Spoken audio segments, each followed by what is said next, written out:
My name is James McRowland Crary. I go by Mac, which is my middle name. And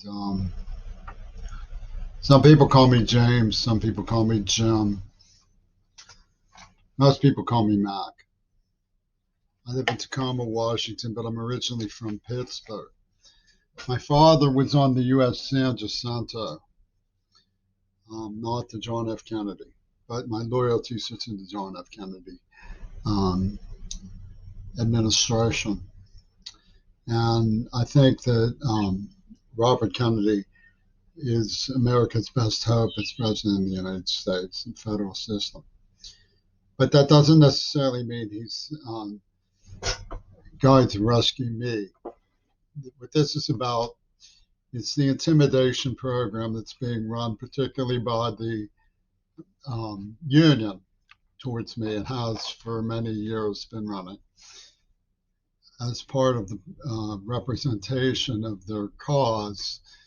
Um, they allege to have discovered a moral calculus, and I'm an example of those who have violated their moral calculus. And they earmarked me for this from the time when I was a child, and they have tortured me. I'm a victim of loss and damage. What that means is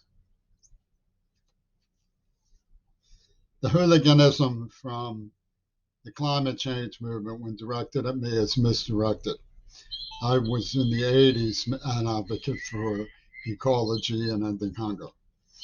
But it's important to the moral calculus of the masquerade that this be arranged, that McCartney Nakate get Nakate to attack me and question my ethics through um, propertizing my privacy. I'm a victim of loss and damage. I was illegally kept out of school by Seattle administration, Sharon Santos and others, Sound Mental Health in the city of Seattle, in defense of a man who has been found out as a $6 million museum thief named John Schulman in Pittsburgh.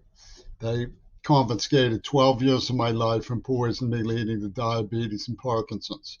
To give you an example of the way that I have been tortured, they lied saying I could not go to school, I would fail, I was too infirm to succeed and a troublemaker. When I escaped them and went back to school, I graduated, I made honors. I had always been published in um, peers of poetry. I won a scholarship in high school in the Pennsylvania Governor's School for the Arts. I won the honors scholarship at my college for my poetry. These are cold blooded liars out here in Tacoma, an area of Jay Ansley. Now, they staged a sequence on the bus. It's important to evaluate and analyze to understand what their message is in light of what they're really saying, because they're working with Clint Eastwood and Peter Gabriel of England. So what they do is they stage incidents that trigger your thought process. In this case, the seat that I sat in was just above and close to a white girl who was wearing similar clothes. In front of her was a masked black man. He turned around, looked at me, went like this, and indicated her. This is supposed to leave UW dialectical. There was a Michelle Wu mesmer on the bus representing Chinatown, the spinner beanies of Sharon Santos. UW dialectical wanted me to say, oh, it's black versus white racism. But that's not what they're doing. They released COVID and the AIDS attack, and what they're doing is a moral calculus of inclusiveness.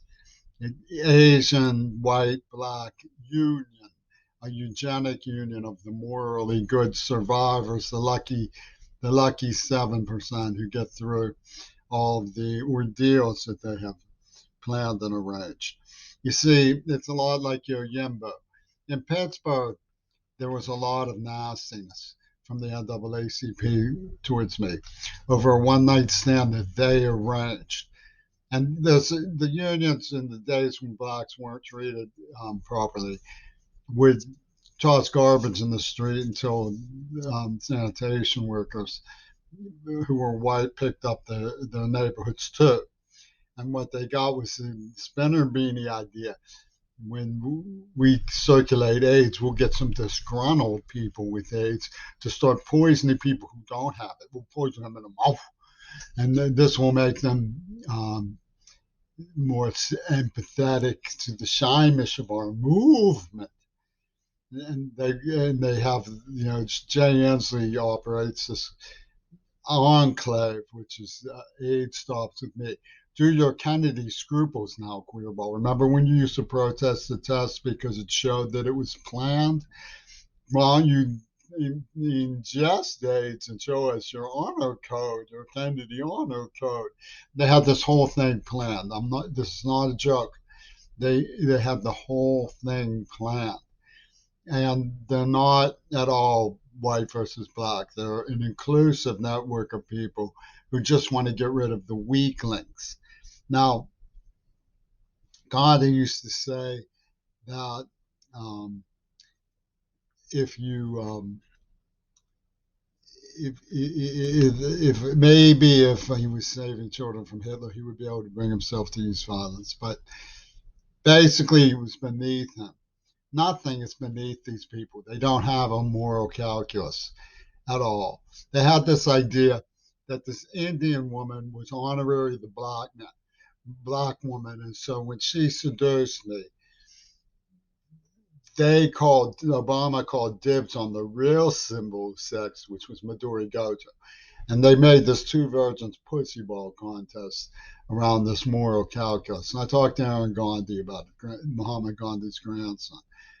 And he said, oh, these were people who implanted a neuroplasm to make sure I obeyed what they were forcing me to do. When I was a child, they tortured me. Absolute sadists. They had me in seizures. And they set this up. And he said, and they were saying that virginity proves rape, that I was hassling a virgin girl who left me unrequited. Therefore, they had the right to run their AIDS war game, the testing operation that Inslee's now pimping as demonstrate your honorary military honor code queerball on me, a deaf man who they tortured. Now, the issue with Gandhi was this one night stand with an Indian woman who they didn't tell me she was married. It would have been beneath me to sleep with a woman who was married. But he said, like virginity proves rape, the fact that you didn't know proves that you committed adultery. Oh, see how the spinner beanies go? Ooh. He didn't say what he should have said, which is that if they didn't tell you that she was married, then it is beneath contempt. It is beneath me to endure such a horrifying entrapment operation for such a dishonorable purpose. That is what they should have said. I don't care whether they honorary the black woman or whatever they want to say about it. It was beneath contempt, and they should have never been allowed to get away with it. So now I say I'm a victim of loss and damage. I cited my achievements in poetry. I wanted to write a book and put a book to music called The Heaven and Hell Odysseys. It would have been beautiful, would have been great. Because of this situation, I've had to slave my life away trying to warn my peers. I'd love to be paid for my work, but that's beside the point. I'm trying to get word out. And what did it turn out? They were saying, tell us about it. We already knew. You want to make something of it? Okay. I went through this alone. They made me a scab, they call it in Pittsburgh, because my father, although he served on U.S. Census Center, was a very important man in his own right. With Bush, the scab is the human rights symbol, so we don't believe in human rights. Kennedy was killed by the script, and so was Martin Luther King among sanitation workers. Sanitation and AIDS, get it? It's an iconography, and they have a lot of black people on board with them already, just like a lot of black people were gung-ho to go into Vietnam. Just like Colin Powell was the one who was saying to the face lies to everybody in the world about what was going on in Iraq, and they could only have known that they were lying. So I wanted to write this book called The Heaven and Hell Odyssey. They came in and they poisoned everything about it. They were filled with gyrations and uh, cruelty and sadism towards me about it. And so I never got a chance to write it. That is a good example of absolute loss and damage. So what do they say? There's a food fight, and who enlists them in this idea? You may remember the man on the sheet, the KKK man. They call him Casper, right? He writes this article for the Pittsburgh Post. That's called Food Fight. They come around, poison your mouth, white liberal, because what they are doing is an alliance with the KKK.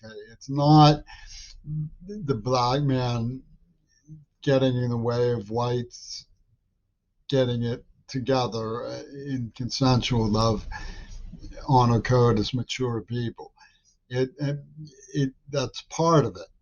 But the white girls involved are also in on it. It's a little network of symbols who have chosen themselves as symbols. You represent, so they don't believe in guilt and innocence. They don't believe in the American system at all.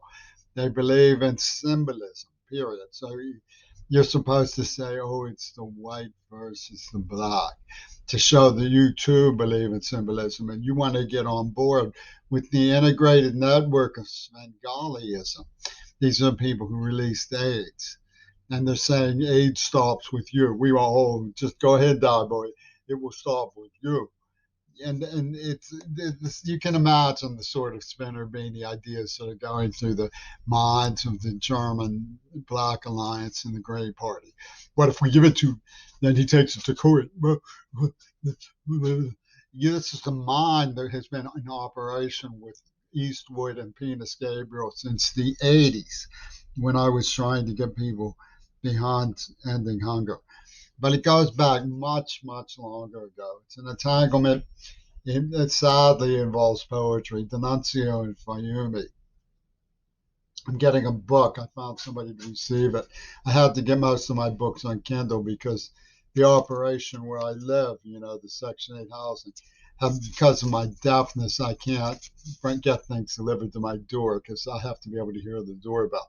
So I get them delivered to the office. New landlady says no, because when you order a book, it comes to the mailbox. That's not the shipping room. We have to only allow you to bring things to the shipping room. Don't order any more books. So I have to get this book about Fiume, which is the birthplace, it turns out, a licentious area, poetry of D'Annunzio, which was in the Croatia-Italian border, which is the birthplace of fascism. And these were associates of Marinetti who knew D.W. Griffith at cinema and was part of a nerve of fascists in Italy who were an offshoot of the Cubist movement with Ouspensky of Kharkiv, Blythe Sanders, Artaud, the filmmaker, Jean Cocteau, are associated with the poetry and literary as well as the film movement. Apparently Cocteau, but it was closer to surrealism and absurdism, because the idea of, this is research I'm doing. I'm not absolutely sure about Cocteau at this point. But the idea of absurdism and surrealism is the audience. What you get the audience to believe. Surely evacuating Lenin, who this whole thing was put together by, with his minstrelsy and connivance of the crown. Get everybody almost in the world, except the insiders who know what happened, to believe he died, right? When they evacuate him through a Houdini. And so that you can get away with this unpardonable macabre of murder and mayhem. Remember, they killed 2 or 3 Kennedys on my watch. I resent that. Okay, so that's absurd theater. That's truly surreal. That is nothing is real stuff. But that is what this invisible arm from Blythe Sanders is all about, and what's working with what Yoko Ono has been doing since she double-crossed us. I have warned the Navy in New York that they were double-crossed by Yoko Ono.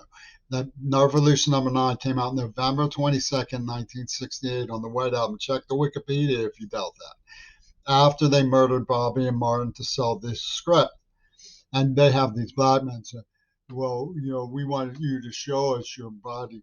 We'll poison your mouth so that you empathize. And this is a mindset, this spinner meetings. They think it's a moral calculus to set up a pussy moment.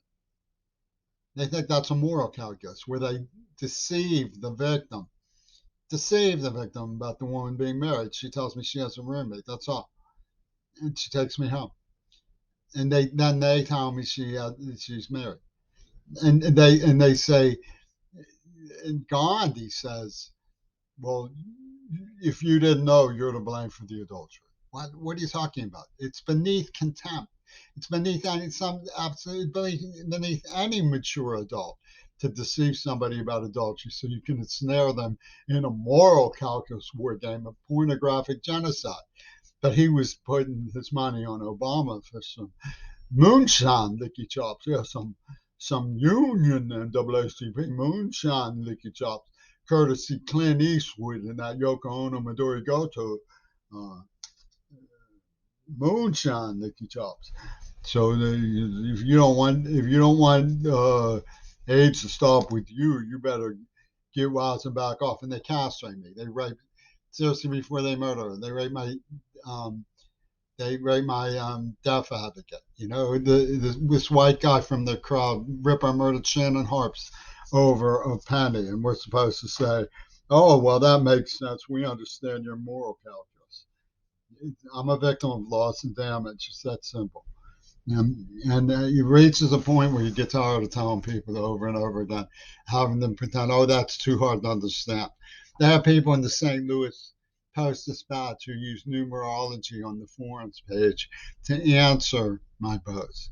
They put 12, meaning the girl who seduced you when you turned 13 is part of our spinner beating motor calculus. And this is what they did. She was indexed in Nazi Germany. She was completely in on it. She was fully developed. She was experienced already, and she got them to batter me into obedience so that they could pull this off. The St. Louis Post-Dispatch uses numberology to say, like, 22, you're lucky that you haven't gotten AIDS yet. This is their whole mindset of a war game operation from the corporate enterprise who turn the heat up with climate change.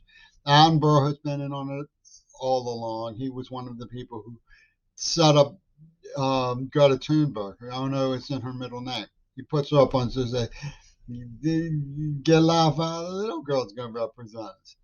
I'm not laughing about Greta. I think her cause is very serious and honorable, but I've been there. And I'm a victim of loss and damage because of this horror show espionage that comes out of Peter Gabriel's Real Worlds. He has these stepping fetches with 16 children and jump around. The white stops with me. The white stops with me. I mean, and who are they serving? They're serving Trumpy tune. And that's major advancement. Oh, serve the white oligarch. Serve the white oligarch. That's in the best interest of the black man. Not the black man. You take a black man's pussy ball, and it ain't going to sit too well with them.